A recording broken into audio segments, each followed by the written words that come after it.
Welcome friends, today we will discuss a topic which is in current affairs for last 1 week. It's regarding Uttarakhand UCC, Uniform Civil Code, जो उत्तराखंड विधानसभा ने पास किया है. Comes the next, क्या क्या देखेंगे आज की वीडियो में कि फर्स्ट ऑफ ऑल न्यूज़ में क्यों है. Then comes the next question कि सर यूनिफॉर्म सिविल कोड क्या है बेसिकली, इसका इतिहास क्या है, कॉन्स्टिट्यूशन में क्या प्रोविजंस है, क्या इसके कोई इंपॉर्टेंट केसेस है.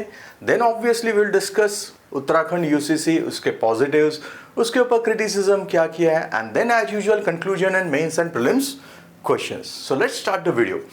फर्स्ट ऑफ ऑल न्यूज़ में क्यों है, because the uniform civil code जिसे यूसीसी हम कहते हैं, pass in Uttarakhand on Wednesday 7 February 2024. मतलब उत्तराखंड ये पहला स्टेट है पोस्ट इंडिपेंडेंस जहां पे यूनिफॉर्म सिविल कोड पास हुआ है.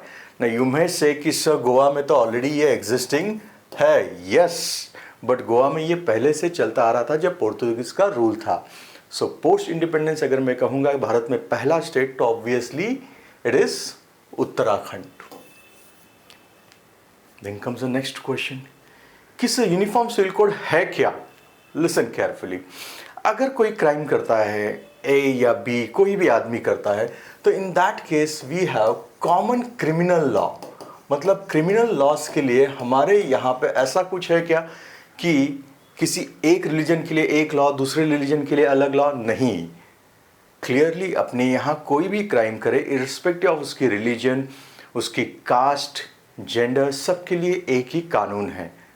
सो क्रिमिनल लॉज अगर एक है तो बहुत सारे लोग बात करते थे कि सर फिर सिविल लॉज क्यों नहीं एक. मैं रिपीट करता हूं, अगर क्रिमिनल लॉज एक है तो सिविल लॉज क्यों नहीं. ना ये तो क्लियर हो गया कि criminal law across the country uniform है, बट सिविल लॉज में भी स्पेसिफिकली अगर हम देखेंगे personal laws. Now then comes the next question कि सर पर्सनल लॉज क्या होता है. पर्सनल लॉज मतलब ऐसे लॉज जो आपके शादी, डिवोर्स, इनहेरिटेंस, एडॉप्शन, सक्सेशन, ये सारे इशू के बारे में चर्चा करता है. और ये जो है पर्सनल लॉज हमारे देश में अलग अलग है फॉर डिफरेंट रिलीजन्स. तो यूनिफॉर्म सिविल कोड क्या करना चाहता है, ये रिप्लेस करना चाहता है ये फ्रैगमेंटेड पर्सनल लॉज. मतलब सभी के लिए एक ही पर्सनल लॉ होना जरूरी है. ये है uniform civil code. Then comes the next question कि सर कॉन्स्टिट्यूशन में क्या प्रोविजन है, क्या लिखा है इसके बारे में. Yes, article 44 of Indian constitution. यहाँ पे क्लियरली लिखा है state shall endeavour, please listen, the word is endeavour, to secure uniform civil code for the citizens throughout the territory of India. मतलब भारत में हर पूरे भारत में यूनिफॉर्म सिविल कोड के लिए सरकार को कोशिश करनी चाहिए. Then comes the next question कि सर अभी 70+ ईयर हुए फिर क्यों नहीं हुआ. उसका भी कारण है. अगर आप देखेंगे आर्टिकल 44 आता है पार्ट 4 में, जो है directive principles of state policy. और directive principle of state policy article 36 to 51 है. उसमें ही एक आर्टिकल 37 क्लियरली कहता है कि डायरेक्टिव प्रिंसिपल्स का अगर इम्प्लीमेंटेशन नहीं किया तो आप कोर्ट नहीं जा सकते. What does it mean, they are non justiciable in nature. मतलब उसका इम्प्लीमेंटेशन नहीं हुआ तो भी चलेगा. Then comes the next question कि सर फिर डीपीएसपी है ही क्यों. Listen carefully. डीपीएसपी का इम्प्लीमेंटेशन स्टेट के ऊपर छोड़ा है. स्टेट मतलब स्टेट और सेंट्रल गवर्नमेंट. बट ये गवर्नमेंट रन करने के लिए जरूरी है क्या, गवर्नेंस के लिए. Yes, but implementation of DPSP depends on various factors like resources, order and most important time. क्योंकि अलग अलग स्टेट के पास अलग अलग रिसोर्सेस होते हैं तो उसके अनुसार वो प्रायोरिटी अलग अलग दे सकते हैं. एंड कुछ इशू ऐसे होते हैं जिसके लिए सही समय अभी तक नहीं आया होता है. और यही टाइम यूनिफॉर्म सिविल कोड के लिए सबसे इंपॉर्टेंट मैटर है. कैसे, listen carefully. Uniform civil code तो होना चाहिए. क्यों, because it should remove the discrimination against the vulnerable groups. अलग अलग ग्रुप्स के बीच में जो डिस्क्रिमिनेशन होता है वल्नरेबल ग्रुप्स के बारे में, वहाँ पे होना चाहिए. Then comes the next question कि डॉक्टर अंबेडकर और कॉन्स्टिट्यूंट असेंबली में क्या डिबेट हुआ था.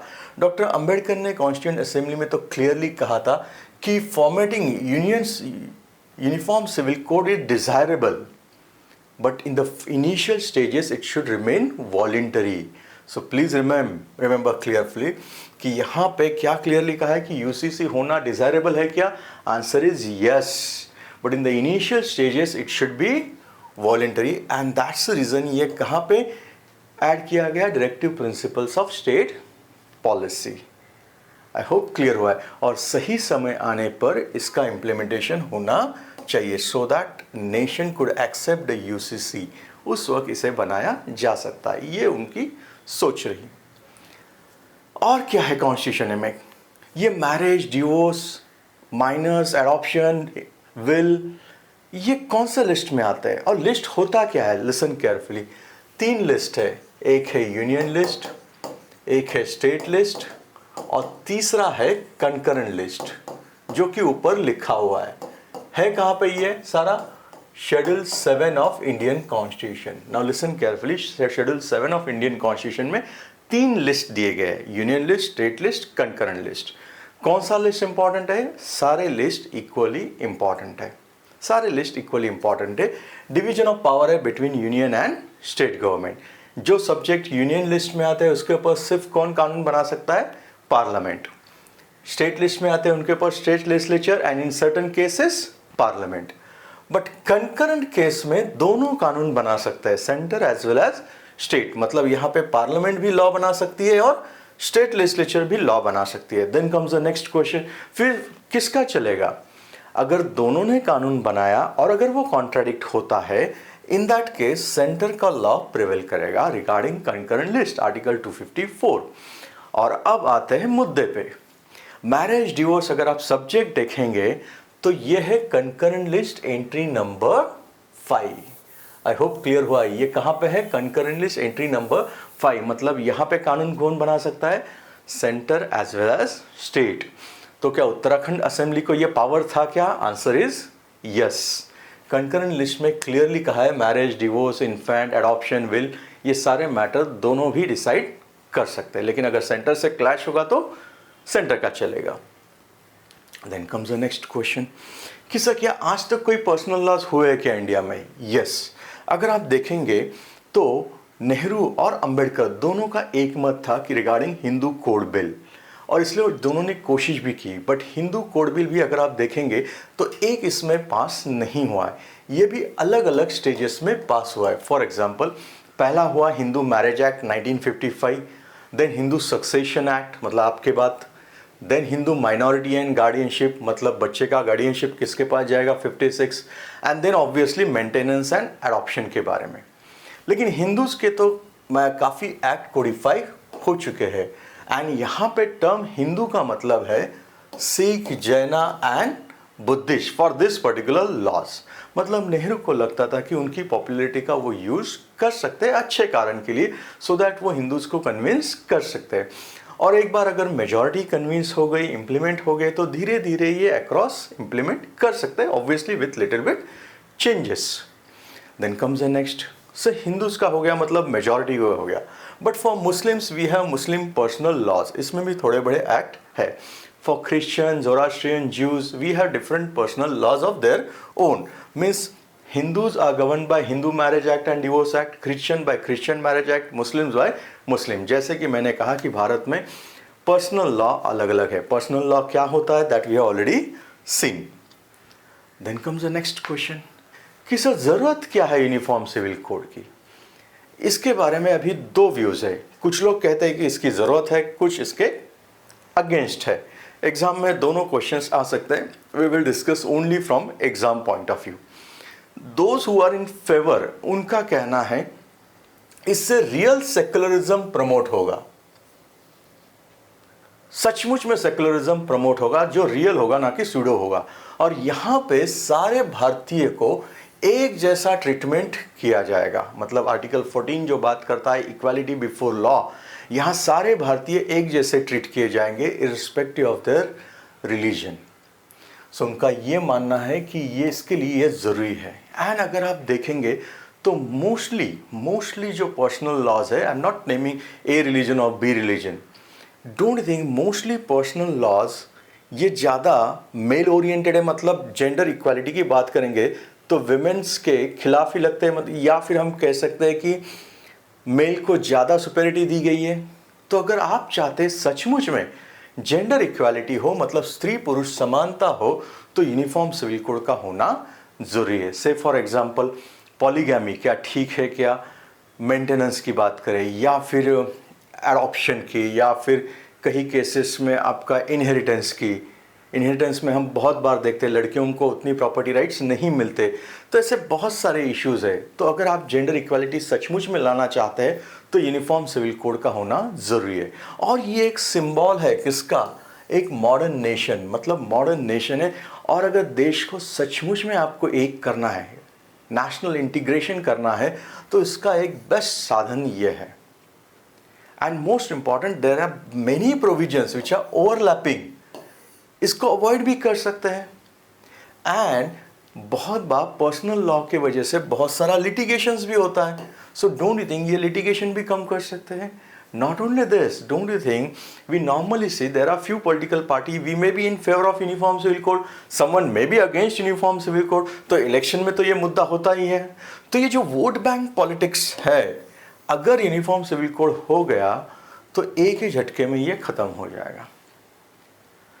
मतलब इसमें से कुछ पॉइंट आप एग्री भी कर सकते हैं, डिसएग्री भी, बट ये उनके पॉइंट्स है जो चाहते हैं कि यूनिफॉर्म सिविल कोड होना चाहिए। Then comes the next question कि सर उनका क्या जो इसे अपोज करते हैं। लिसन, जो अपोज कहते हैं उनका कहना है कि कॉन्स्टिट्यूशन ने हमें राइट दिया है। कौन सा राइट दिया है? टू फॉलो माई रिलीजन, मेरा रिलीजन, मेरा धर्म फॉलो करने का अधिकार कॉन्स्टिट्यूशन ने दिया है। और कॉन्स्टिट्यूशन में इसके बारे में बहुत सारे आर्टिकल है। Say for example article 25 which talks about you can accept any religion you want.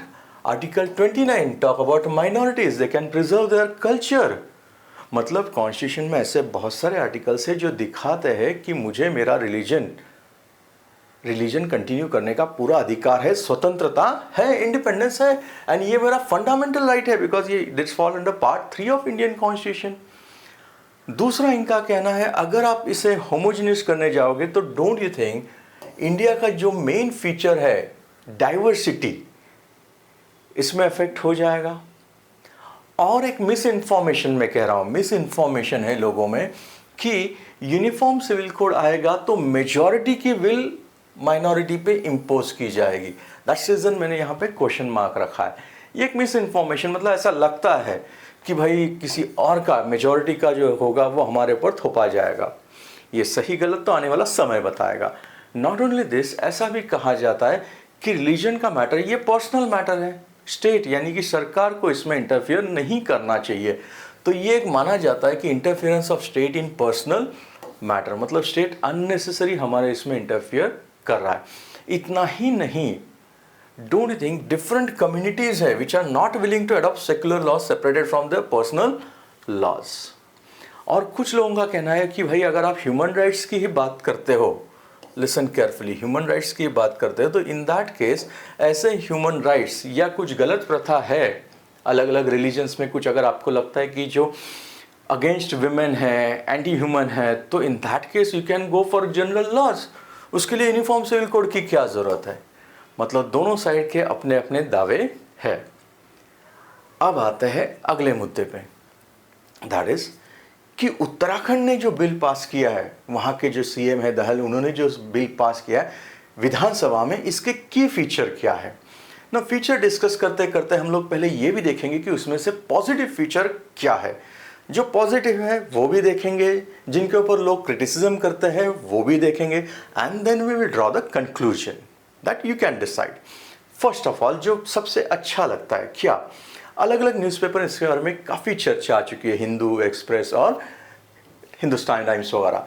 सो इसमें पहली बात जो सबको एक अच्छी लगी है क्या, कि यहाँ पे लीगल रिकॉग्निशन दिया है उन बच्चों को जो आउट ऑफ वेडलॉक पैदा हुए। मतलब क्या, डोंट यू थिंक बहुत सारे पिक्चर्स में हम देखते हैं कि इलिजिटमेट चाइल्ड, आपका कहीं आपकी ऑलरेडी शादी हो चुकी है और कहीं किसी और लेडी के साथ आपका रिलेशनशिप है, उसमें से बच्चे आते हैं तो आप बोलते हैं इलिजिटमेट चाइल्ड है वगैरह, लिव इन के वगैरह। तो यहाँ पे क्लियरली कहा है कि ये जो इलिजिटमेट चिल्ड्रन का जो कंसेप्ट है ना, इसको एबॉलिश किया है। So this can be considered as one of the best provision of the bill. It can be considered as a progressive move. इसके बारे में तो कोई दो राय नहीं है, क्योंकि बच्चे बच्चे होते हैं, उसमें लेजिटमेट इलिजिटमेट का भेदभाव नहीं होना चाहिए। तो ये पहला प्रोविज़न जो बहुत ही पॉजिटिव है, इसके बारे में तो सहमति सब करेंगे। दूसरा है, ये कहता है कि प्रोहिबिशन ऑफ पॉलीगैमी और बाइगैमी। मतलब क्या, आप एक से ज़्यादा शादी नहीं कर सकते। यहाँ पे सेक्शन 4 में क्लियरली कहा है बिल में 5 कंडीशन फॉर मैरिज। उसमें एक कंडीशन है कि शादी के टाइम पे किसी भी स्पाउस, इधर हस्बैंड और वाइफ, मतलब लड़का या लड़की, इसका शादी नहीं होना चाहिए। मतलब ऑलरेडी वो शादीशुदा होगा तो दूसरी शादी नहीं कर सकता। मतलब इनडायरेक्टली क्या किया आपने, पॉलीगैमी को आपने बैन किया है। ये भी एक अच्छा है। Yes, this is also good provision which is welcome by many sections of the society, major sections of the society. और क्या कंडीशंस है जो अच्छे हैं। मिनिमम एज क्राइटेरिया जो एज का है वो वही रखा है, लड़कियों के लिए 18 साल और लड़कियों के लिए 21 साल। सो पहले 3 प्रोविजन तो काफ़ी अच्छे हैं। Legal recognition for children who are born out of wedlock also. दूसरा, बैन ऑन पॉलीगैमी। तीसरा, एज। सो 3 तो हो गए।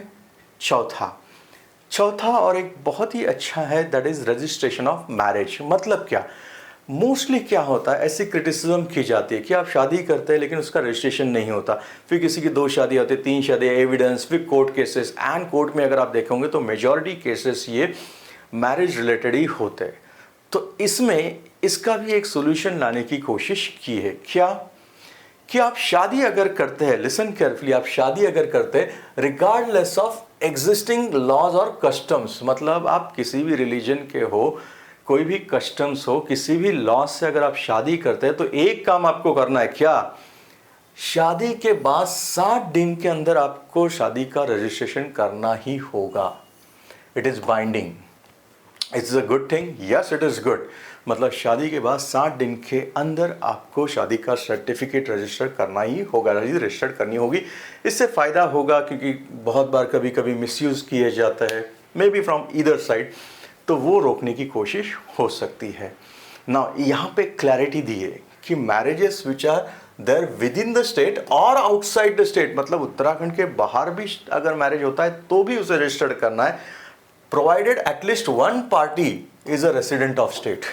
ये बहुत बड़ा प्रोविजन है। मतलब अगर शादी बाहर के स्टेट में होती है तो भी आपको रजिस्टर्ड करनी होगी, प्रोवाइडेड एक पार्टी, मतलब हस्बैंड या वाइफ दोनों में से एक उत्तराखंड से बिलोंग करता हो। और अगर आप ये नहीं करते हैं, non registration of marriage will attract a penalty up to 10,000।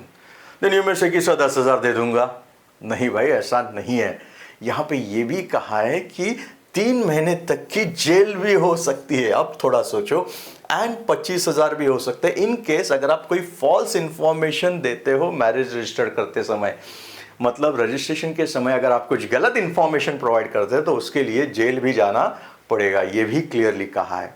हाँ, लेकिन यहाँ पे ये क्लैरिटी दी है कि मैरिज सेरेमनी जो भी कंडक्ट होते हैं in accordance with the religious belief, मतलब किसी के रिलीजियस बिलीफ को हाथ नहीं लगाया, आप कंटिन्यू कर सकते हैं आपके रिलीजियस बिलीफ के अनुसार, बट रजिस्ट्रेशन मतलब आपको करना ही होगा। और कोई शादी अगर आपको तोड़नी है, मतलब डिवोर्स को जाना है, तो डिवोर्स वो लीगली ही हो सकता है। It can not be without court order.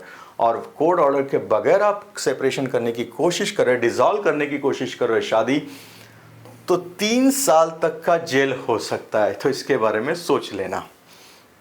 Then comes the next कि सर डिवोर्स के प्रोसीडिंग के बारे में क्या कहा है। डिवोर्स में भी यहाँ पे कुछ चीज़ें अच्छी की है। For example, men and women have been accorded similar right with respect to divorce. मतलब ये भी एक अच्छी चीज़ है, जेंडर इक्वालिटी लेके आए। ग्राउंड्स फॉर डिवोर्स क्या क्या है, same adultery, cruelty, desertion, conversion to other religion, incurable disease and so on. But एक चीज़ है जिसके ऊपर इन्होंने ज़्यादा ध्यान नहीं दिया, that is irretrievable breakdown of marriage, जो कि सुप्रीम कोर्ट ने ग्राउंड कंसिडर किया था। महिलाओं के लिए यहाँ पे स्पेशल राइट्स दिए गए डिवोर्स के 2 सर्कमस्टेंसेस पे। एक, अगर हस्बैंड गिल्टी ऑफ रेप पता चलता है या फिर उसकी ऑलरेडी 1 से ज़्यादा शादी हो चुकी है, तो महिलाओं के लिए एक ग्राउंड स्पेशल है। इतना ही नहीं, 1 साल के अंदर आप डिवोर्स नहीं कर सकते, बट उसके लिए भी आपको एक्सेप्शन दिया है, if there is a exceptional hardship. मतलब डिवोर्स भी करना है तो उसके लिए भी आपको प्रॉपर कोर्ट के थ्रू ही करना होगा। देन कम्स द नेक्स्ट, क्या ऐसा सुनने आया कि सर ये मेजॉरिटी का लॉ है मुस्लिम्स पे, criminalisation of Muslim personal law practices हुए क्या? क्लियरली तो ऐसा नहीं कहा है, but existing Muslim personal law governing marriages, divorce such as, इसमें जो निकाह हला, इद्दत, ट्रिपल तलाक, ये जो है ये चीज़ें क्रिमिनलाइज की गई है without naming. Listen, without naming मतलब इनके बारे में कोई चर्चा नहीं की है क्लियरली, बट बगैर नाम लेके भी इसके बारे में कहा गया क्या कि सेक्शन 30 में क्लियरली कहा है कि right of a person to remarry, आप कब शादी कर सकते हैं, it can be only exercise without any condition such as marrying third person before such marriage. So don't you think without naming इसको उन्होंने क्रिमिनलाइज कर भी दिया है। ना this therefore don't think prohibits the practice of निकाह हलाला, ये प्रोहिबिट कर देता है। इतना ही नहीं, सेक्शन 32 में ये भी कहा है कि अगर कोई इसे कंपेल करता है या अबेट करता है तो इन दैट केस फाइन भी हो सकती है और इम्प्रिजनमेंट भी हो सकती है, 1 लाख या जेल भी आपको जाना पड़ेगा अप टू 3 years। तो ये भी क्लैरिटी उन्होंने दी है। अब आते हैं अगले सवाल पे, इनहेरिटेंस के बारे में क्या कहा है। जैसे कि हमने कहा कि यूनिफॉर्म सिविल कोड जो चाहते थे उनकी इच्छा हमेशा ये रही है कि सर लड़का लड़की को दोनों को एक जैसे अधिकार होनी चाहिए, जो मोस्टली नहीं होते। इलिजिटमेट चाइल्ड पहले जो जाना जाता था उसे राइट्स नहीं दिए जाते, तो यहाँ पे वो सारे इश्यूज को सॉल्व किया गया है। कैसे? Equal property rights for sons and daughter across all classes, मतलब आप किसी भी रिलीजन के हो, कुछ भी हो, लड़का हो लड़की हो, दोनों को संपत्ति में समान अधिकार होना चाहिए, और ये सबसे अच्छी चीज़ है। Yes, definitely. इतना ही नहीं, illegitimate children, adopted children, children born of surrogacy और रिप्रोडक्टिव टेक्नोलॉजी, कोई भी हो लेकिन वो आपका बच्चा है तो उसे भी इक्वल राइट रहेगा। मतलब इतनी क्लैरिटी इसमें दी है, ये तो हमें मानना पड़ेगा कि इनहेरिटेंस में इन्होंने काफ़ी अच्छा किया। लड़का लड़की दोनों को इक्वल राइट्स रहेंगे, और सारे बच्चे चाहे वो इलिजिटमेट हो, एडॉप्टेड हो, children born through the surrogacy और एनी असिस्टिव रिप्रोडक्टिव टेक्नोलॉजी, सभी को बायोलॉजिकल चिल्ड्रन ही समझा जाएगा। सो ये प्रोविजन अच्छी है, आंसर इज यस। और एक डिस्टिंक्ट फीचर ये है कि जो हिंदूज में को पार्सनरी का सिस्टम प्रेवलेंट था, इसके कि फादर के डिमाइस के बाद प्रॉपर्टी कैसे डिवाइड होगा उसके बारे में भी इसमें चर्चा की गई है। देन कम्स द नेक्स्ट कि सर आपने मेन विमेन सबकी चर्चा की, what about queer relationship, LGBTQIA+, इसके ऊपर मैंने एक पूरा वीडियो ऑलरेडी किया है जिसका लिंक नीचे पोस्ट कर दूंगा। इस बिल में इसके बारे में चर्चा नहीं है, तो इसीलिए शायद लोग इसको क्रिटिसाइज करते हैं कि एक आपके पास एक अच्छा अपॉर्चुनिटी था कि इस कम्युनिटी को अगर भी आप एम्बिट में ले तो शायद ये काम हो जाता। यहाँ पे डेफिनेटली बिल में उन्होंने जेंडर न्यूट्रल टर्म्स कहीं जगह यूज़ किए, for example partner live in relationship में, बट पार्टनर का डेफिनेशन अगर आप देखेंगे तो वहाँ पे कहा है it's a relationship between man and women. मतलब यहाँ पे क्वेयर रिलेशनशिप के बारे में कोई चर्चा नहीं की है।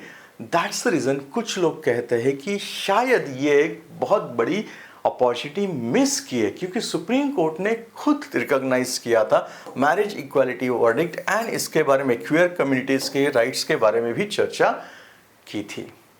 तो शायद ये एक मिस अपॉर्चुनिटी कह सकते हैं। बट बिल में एक चीज़ याद रखिए उन्होंने कि अगर आपके कस्टम्स अलाउज करते हैं हिंदू मैरिज एक्ट के अनुसार तो आप शादी कर सकते हैं। Then degree of prohibited relationship और उसकी चर्चा एनेक्सेड में उन्होंने की है।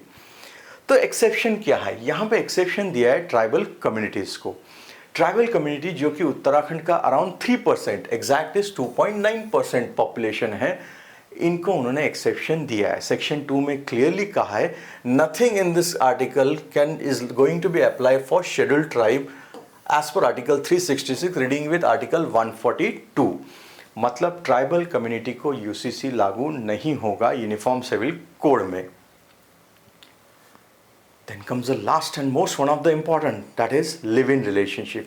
Now live-in relationship के बारे में ज़्यादा बताने की ज़रूरत नहीं, सो डिफाइन तो नहीं करूँगा, वो तो ऑलरेडी आपको अज्यूम करता हूँ पता होगा। लेकिन इसके बारे में फिर न्यूज़ में बहुत चर्चा क्यों है, उसका कारण है यहाँ पे उत्तराखंड का जो यूसीसी है, इन्होंने कहा है कि जो लिव इन रिलेशनशिप है उसको भी आपको रजिस्टर्ड करना होगा। Now what do you mean by live in relationship? You may say man man, women women, men women, क्या exactly? यहाँ पे वो भी क्लियर कहा है, लिविंग रिलेशनशिप भी डिफाइन किया है। It's a relationship, gender neutral use किया है, पार्टनर टर्म, बट पार्टनर मतलब कौन? Main and women. So please prelims के लिए याद रखो, यहाँ पे लिविंग रिलेशनशिप मतलब उन्होंने क्लियरली कहा है relationship between man and women who cohabit in a share house hold through a relationship which is in the nature of marriage. So living के बारे में तो इन्होंने डिफाइन किया है। तो क्रिटिसिज्म किसके ऊपर हो रहा है? सेक्शन 378 ऑफ दिस एक्ट कहता है कि it's a mandatory for partners in live in to submit a statement of live in relationship to concern registrar. मतलब जो लिव इन में रहने वाले लड़का लड़की है तो उनको मैन एंड विमेन उनको रजिस्ट्रार के पास जाना होगा और उनको बताना होगा कि हम लिव इन में रह रहे। और ये कब तक करना है आपको विद इन 30 डेज करना है। इवन आप कहोगे कि सर मेरे लिविंग रिलेशनशिप अभी ब्रेकअप हुआ है हमारा, तो वो भी जाके आपको बताना है, मतलब टर्मिनेशन भी आपको बताना होगा। यू मे से कि सर ये तो गलत है। Yes it is criticise, but शायद इसके पीछे उनका कारण है कि कभी कभी एलिगेशंस लगाए जाते हैं either from the man side और विमेन्स साइड, सो उसके वजह से कोर्ट प्रोसीडिंग होते हैं, तो शायद ये रोकने के लिए उन्होंने ये कोशिश की है। बट इसके ऊपर काफ़ी क्रिटिसिज्म हो रहा है। यहाँ पे उन्होंने कहा है कि रजिस्ट्रार के पास अगर आप देंगे तो रजिस्ट्रार वो लोकल पुलिस स्टेशन भी भेज देगा, और अगर कोई लेस देन 21 ईयर्स के एज का होगा तो ये डिक्लेरेशन उनके पेरेंट्स के साथ भी शेयर किया जाएगा। मतलब लिव इन में रहने वालों में से दोनों में से 18 साल के ऊपर है तो आप लिव इन में रह सकते हैं, लेकिन ऐसा सुप्रीम कोर्ट ने भी कहा था। देन अगर यहाँ पे 21 से नीचे है कोई भी पार्टी, तो इन दैट केस आपके पेरेंट्स या गार्डियंस को भी ये बताया जाएगा। और यहाँ पे रजिस्ट्रार एक इंक्वायरी भी करेगा, listen carefully, as per section 380, कि पार्टनर शादीशुदा है या नहीं है, या कोई अदर रिलेशनशिप भी है, या कोई लड़की या लड़का माइनर है, या इन जो कंसेंट है वो किसी गैर तरीके से लाया, दैट इज इन्फ्लुएंस, फ्रॉड या मिसरिप्रेजेंटेशन। ना डोंट थिंक, बहुत सारे लोग इसे कहते हैं it's unnecessary interference of the state in our personal matters. और ये आप प्रूव कैसे करेंगे? रजिस्ट्रार का काम कितना बढ़ जाएगा, ये भी शायद इसमें हो सकता है। इतना ही नहीं, यहाँ पे ये भी कहा है कि such prohibition will not be apply to person, कि जिनके कस्टम्स ये अलाउ करता है, बट कस्टम्स अगर अलाउ करते हैं तो अलाउड है, बट उसमें भी कहा है कि should not against public policy and morality. Then comes the next question, is public policy क्या? नहीं डिफाइन किया। मोरालिटी क्या? क्लियरली डिफाइन नहीं किया। मतलब आने वाले पीरियड में रूल्स में वो समझ में आएगा। नाउ लिसन केयरफुली, यहाँ पे एक चीज़ उन्होंने क्या अच्छी की है कि जो लिव इन में रहने वाली जो महिला होगी, even she will be also eligible for maintenance अगर उसका लिव इन पार्टनर उससे डिजर्ट करता है। मतलब अगर लड़का डिजर्ट करता है, छोड़ के चला जाता है, तो लड़की को, विमेन को मेंटेनेंस मिलेगा, ये क्लियरली कहा है। लेकिन वाइस वर्सा इसमें ऐसा कुछ मैंने तो देखा नहीं है ना। ऐसा एक पिटीशन सुप्रीम कोर्ट के सामने रिसेंटली आया था, दैट वाज रिगार्डिंग जो लिव इन रिलेशनशिप वगैरह है उनके बारे में कुछ रूल्स बनाने का या कुछ कहने के बारे में।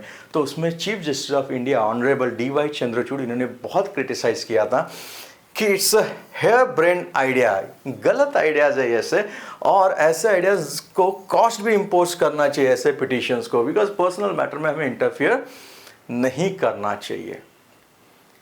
Then comes the next question, कि सामने नहीं किया तो क्या रजिस्ट्रेशन मत करो, पेनल्टी है, पेनल्टी फॉर नॉन रजिस्ट्रेशन। दिन में कि सब पैसे भर देंगे, अरे भाई ऐसे नहीं, पेनल्टी के साथ साथ अगर आप ठीक तरह से देखोगे तो यहाँ पे जेल टर्म भी है, that is up to 3 month. मतलब अगर आप नहीं कर रहे तो इन दैट केस पेनल्टी है।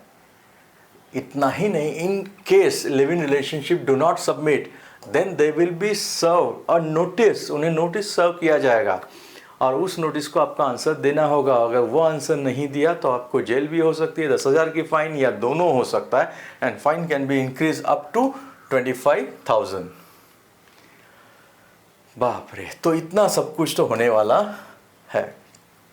देन कम्स द नेक्स्ट, किस अपोजिशन का क्या कहना है, कुछ लीडर्स का। असदुद्दीन ओवैसी जो एमपी है, इन्होंने तो क्लियरली कहा है कि आप इसे यूनिफॉर्म सिविल कोड कैसे कह सकते हैं जबकि आप कुछ लोगों को इसमें से एक्सक्लूड कर रहे हो। उनका कहना है एग्जेम्पशन दिया गया है, किसको, ट्राइबल्स को भी दिया गया है और हिंदूज को भी दिया गया। कैसे, वो भी देखते हैं। इतना ही नहीं, उन्होंने कहा it's a violation of our fundamental rights which are enshrined in our constitution. जैसा मैंने कहा था, आर्टिकल 25 हमें रिलीजन का राइट देता है, आर्टिकल 29 हमें right to preserve our culture देता है। तो उनका कहना है ये तो वायलेशन है फंडामेंटल राइट्स का। देन कम्स द नेक्स्ट, किस हिंदूज को कैसा एक्सेप्शन है। हिंदूज में हिंदू अनडिवाइडेड फैमिली होता है जिसका टैक्स बेनिफिट हिंदूज को बहुत मिलता है, इसको इसमें कुछ कहा नहीं है, मतलब ये बेनिफिट आपको कंटिन्यू रहेगा। तो इन्होंने वही क्रिटिसाइज किया, आप ऐसे कैसे कह सकते हो कि HUF का बेनिफिट कंटिन्यू रहेगा और ये यूनिफॉर्म है। बट स्टेट यहाँ पे कह सकती है कि टैक्सेशन, इनकम टैक्स मैटर किसके लिस्ट में आता है, यूनियन लिस्ट। और जैसा मैंने पहले ही कहा कि यूनियन लिस्ट पे कानून कौन बना सकता है, यूनियन, स्टेट तो नहीं बना सकता, ये स्टेट का से हो सकता है। सेकेंड, इनका कहना है कि आप इसे बोलते हैं कि यूनिफॉर्म है but it is not applied to tribal. So किसी एक कम्युनिटी को अगर आप छोड़ते हो, एग्जाम करते हो, तो उसे आप यूनिफॉर्म कैसे कह सकते हैं। मतलब आपको यूनिफॉर्म करना है तो सभी कम्युनिटी को इंक्लूड करना चाहिए। आप किसी कम्युनिटी को अगर छोड़ रहे हैं, किसी को कुछ एग्जेम्पशन दे रहे हैं, तो उसे यूनिफॉर्म नहीं कहा जा सकता, ये क्रिटिसिज्म का कहना है। Then comes the next question, किसका कंक्लूजन क्या। कंक्लूजन तो हिंदू में काफ़ी अच्छा आर्टिकल था, उसके बारे में बताता हूँ। द कंसेप्ट ऑफ जस्टिस, मतलब वनरेबल सेक्शंस के साथ न्याय होना चाहिए क्या, answer is yes. But justice should not be lost in the search of uniformity, ये भी हमेशा याद रखना। It should not be more than, it should be more than incidental consequences of equality. मतलब क्या, don't think uniform civil code Uttarakhand में जो लाया है उसमें कुछ चीज़ें डेफिनेटली अच्छी है। फॉर एग्जाम्पल, एक एक करके अगर मैं पॉजिटिव बोलता हूँ, it talks about illegitimate and legitimate children, ये काफ़ी अच्छी चीज़ है, yes. Second, it talks about registration of marriage, क्या ये अच्छी चीज़ है, yes. Third, it talks about divorce and उसके proper grounds, is it good, yes. Fourth, inheritance के बारे में ये दोनों को इक्वल राइट्स देता है, इज इट गुड, यस। सो बहुत सारी अच्छी चीज़ें हैं, बट एंड फॉर एग्जांपल निकाह हलाला वगैरह उसको प्रोहिबिट किया इनडायरेक्टली, इद्दत या फिर बाकी चीज़ें, बट देर पॉलीगैमी बैन की, ये भी बहुत अच्छी चीज़ है। But there are certain things which are miss out. For example, queer community के बारे में कोई चर्चा नहीं की। और सेकेंड, लिव इन रिलेशनशिप के बारे में बहुत सारे लोगों का कहना है कि जब आप लिव इन रिलेशनशिप मतलब लोगों के पर्सनल स्पेस में आ रहे हैं, which is violative of Article 21 as well as 19, because right to choose your partner, ये तो right to privacy है Article 21, and right to have association, तो उसमें आपके close association, it is one of the way of freedom of speech and expression, तो वो तो Article 19 में आता है। सो यहाँ पे कहा जाता है कि लिव इन रिलेशनशिप के बारे में अननेसेसरी स्टेट पर्सनल मैटर में इंटरफियर कर रहा है। इसके बारे में आगे जाके सवाल उठ सकते हैं सुप्रीम कोर्ट में भी। तो इसमें अल्टीमेट क्या होना चाहिए, यूनिफॉर्म सिविल कोड है वो अच्छा है, yes. But uniform civil code जैसे डॉक्टर अंबेडकर ने कहा था उस वक्त कि इनिशियल स्टेज में वॉलंटरी होना चाहिए और तब कंपलसरी होना चाहिए जब सारे कम्युनिटी खुद इसे एक्सेप्ट करने लगे। और ये डेफिनेटली कहाँ से मांग होनी चाहिए, नीचे से, बॉटम से होना ज़रूरी है। और जो जो गलत चीज़ें उसे एक एक करके आपको हटाना ज़रूरी है। Then comes the next question कि सब मेंस में क्या क्वेश्चन आ सकते हैं। मेंस में या इंटरव्यू में क्वेश्चन पूछा जा सकता है कि critically analyse the Uttarakhand uniform civil code, मतलब उत्तराखंड गवर्नमेंट ने जो यूनिफॉर्म सिविल कोड जो पहला स्टेट है, listen carefully, post independence Goa में पहले से ही था पोर्तुगीज के साथ, तो पोस्ट इंडिपेंडेंस अगर आया क्वेश्चन तो पहला स्टेट है उत्तराखंड। गोवा में 1961 से है, लेकिन वो पहले से था बिकॉज पोर्तुगीज़ वहाँ पे रूल कर रहे थे। सो पहला स्टेट अगर पोस्ट इंडिपेंडेंस में कहूँगा, it will be answer is Uttarakhand. तो इसको आपको क्रिटिकली एनालाइज करना है, मतलब इसके पॉजिटिव नेगेटिव्स जो है, और फाइनल कंक्लूजन आपको लिखना है। देन कम्स द नेक्स्ट कि सब प्रीलिम्स के लिए क्या क्वेश्चन आ सकता है। प्रीलिम्स के लिए आजकल एसआईआर के क्वेश्चन आते हैं अलग अलग पेयर्स कि which of the following statements are correct about Uttarakhand uniform civil code. पहला, it is uniform across all communities including tribals. Second, compulsory to register live in relationship, आपको live in relationship compulsory register करना होगा। तीसरा, partner in live in means only man and women under live in relationship. And fourth, marriage is subject falls under state list. नीचे 4 पर्याय दिए हैं A, B, C, D। अगर आपको सही पर्याय पता है तो आंसर कमेंट बॉक्स में डेफिनेटली लिखना। अगर वीडियो पसंद है तो लाइक, शेयर एंड सब्सक्राइब करना। Thank you very much.